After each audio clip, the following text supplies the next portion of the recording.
Okay, y'all, this is too good not to share with my abiding family, okay? This is my own way that I came up for making hot chocolate. I'll try to keep it brief here, but I don't have exact measurements because I just kind of mix it all together until it tastes good, you know. But, and this is one I already made. So you're not going to see me making it from the beginning, but I put milk in this pan. And sometimes I do sort of a double boiler thing. Put milk, Hershey's cocoa powder, sugar, or some kind of sugar substitute if you want. Now here's one of the secret ingredients. A little tiny bit of butter. It gives it a little bit of fat. It gives it a little bit of salt. A lot of flavor.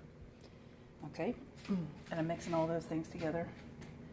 Also putting some vanilla extract. And another sort of secret ingredient. Kosher salt. Just like the tiniest little pinch. It just gives it some salt that brings out some flavor.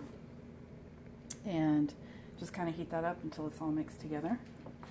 And then here's my other secret ingredient. Cinnamon.